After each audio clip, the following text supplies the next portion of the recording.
Estamos aqui com o arquiteto urbanista César Dorfman, ele que tem seu livro lançado aqui na Trienal de Arquitetura e Urbanismo do CAURS, que acontece aqui em Porto Alegre, na Casa de Cultura Mário Quintana. César, muito bem-vindo, prazer conversar contigo. Prazer é meu. Isso.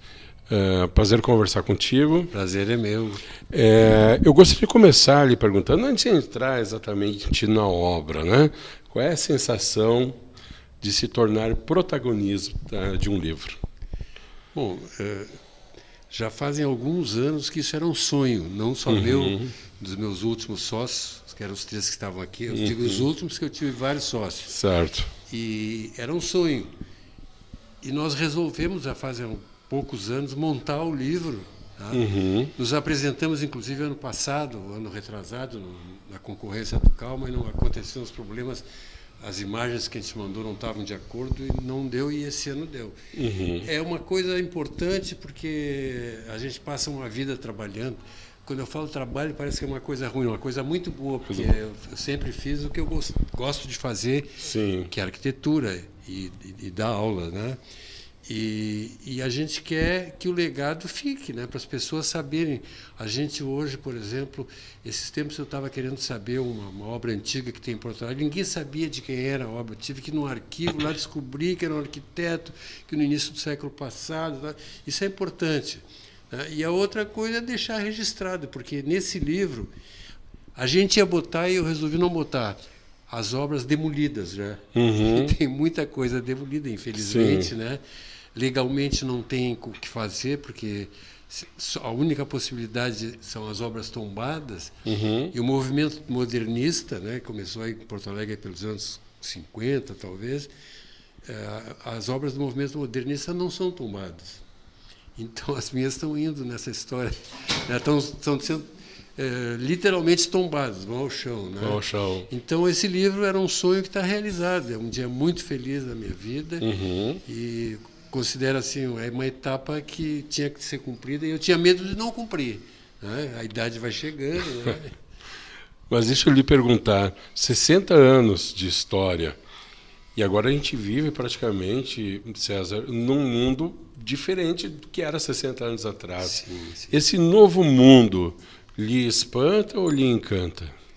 Não, primeiro assim, quando a gente fala na história da gente ligada à sociedade, existe sempre uma tendência, e uma tendência errônea, de dizer, como era bom o meu tempo. Sim. Eu sempre digo, era bom porque a gente era jovem.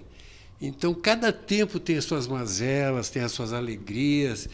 Claro que o tempo, por exemplo, que eu era criança, depois quando eu entrei para a faculdade, depois quando eu comecei a trabalhar, são tempos diferentes. Já mesmo com intervalo pequeno, os tempos já são diferentes. Então, sobre o tempo de hoje, evidentemente que nós estamos numa mudança muito mais grave, mais radical. Esses meios de comunicação, principalmente essa coisinha maluca aqui, que é um dicionário, mas tem os benefícios e os malefícios, né?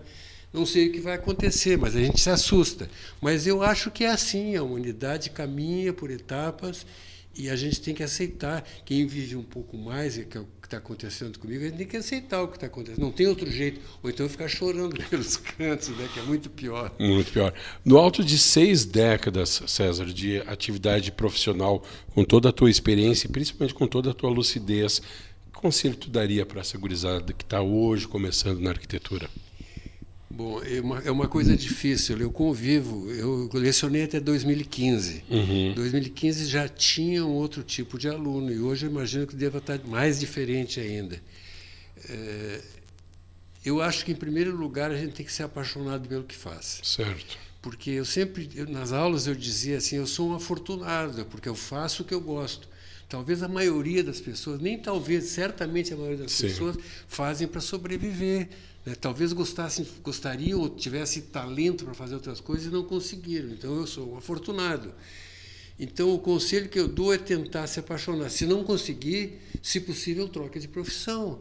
Eu tive muitos alunos que começaram arquitetura, foram para outra coisa e vice-versa. Gente que vinha de outros cursos e vinha fazer arquitetura e se encontrava na arquitetura. A minha esposa, por exemplo, fez primeira administração de empresas na URGS, trabalhou meia dúzia de meses, viu que não era aquilo, se tornou psicóloga e hoje né, é uma psicóloga conhecida e satisfeita com o que está fazendo, mas ela teve essa chance. Né? Então, o conselho que eu dou é assim, primeiro, a gente tem que, se possível, as condições sociais e econômicas, às vezes não permitem, se possível, se apaixonar. Depois de se apaixonar, existe o segundo tempo. O segundo tempo é de esforço. Tudo é esforço. Eu faço música também. Existe uma lenda assim, de que os músicos, principalmente os populares, pegam o violão, tomam umas cachaças e baixam a luz. Isso não existe, isso não existe. A música como arquitetura é a mesma coisa. Às vezes tu tem uma ideia, começa com uma ideia na arquitetura, é a mesma coisa, mas tu tem que trabalhar muito em cima. Então, primeiro se apaixonar, depois trabalhar muito. Esse é o sucesso para tu fazer as coisas bem feitas. Esperar que só o gênio apareça, isso aí é raro. Pode ter um de vez em quando, mas a maioria das pessoas tem necessidade de muito estudo e muito trabalho. Muito suor, muito entendimento. Sem isso não tem nada. E essa paixão pela arquitetura após 60 anos permanece a mesma, Sim, César? é uma necessidade. Eu agora, o escritório, esses meus 3 amigos, hoje são amigos, eram meus alunos, eu convidei para trabalhar comigo, ele trabalhou 12 anos, tenho uma saudade imensa. Quando eles saíram, eu já estava querendo me aposentar. Hoje eu não estou totalmente aposentado, porque eu gosto de fazer. Quando eu não fico um tempo sem projetar, fico pensando assim, eu vou inventar uma coisa, porque é o prazer que me dá, como me dá prazer de tocar piano, por exemplo. É a mesma coisa, é necessidade, é uma necessidade para mim. Muito bem. Arquiteto César Dorfman, parabéns, não somente pelo livro, mas pela tua linda trajetória na arquitetura, que venham aí mais tantos e tantos e tantos anos, que a gente possa ser... Se possível, sim. E virão, e virão. Aqui, o pessoal está nos alcançando aqui, ó. Gente, está lindo esse livro aqui, César Dorfman, 60 anos de arquitetura, uma produção de autoria do César Dorfman, lógico, com os arquitetos que estiveram agora há pouco aqui conversando com a gente, o Rodrigo Adonias Barbieri, Andrônio da Silva Prudêncio e o Carlos Fraga. Lembrando que esse é um exemplar físico impresso, mas se você não puder ter acesso ao seu exemplar físico, pode baixar em formato digital, em PDF, no site do CalRS. Então, está lá à disposição, é totalmente gratuito e você não fica sem a sua versão digital. César, muitíssimo obrigado pela sua participação. Como eu disse antes, que venham ainda muitos e muitos anos de arquitetura e de vida, e que a gente seja cada vez mais brindado com a sua inteligência e principalmente, César, pelo seu amor pela arquitetura. Eu agradeço a oportunidade e, quem sabe, daqui a uns 10 anos eu faço outro livro. Tomara. Olha, estarei aqui. Muito obrigado. Para você que nos acompanhou, muitíssimo obrigado também. A gente encerra aqui o primeiro dia de entrevistas na Trienal de Arquitetura e Urbanismo do Conselho de Arquitetura e Urbanismo do Rio Grande do Sul, em Porto Alegre, na Casa de Cultura Mário Quintana. Um forte abraço e até a próxima.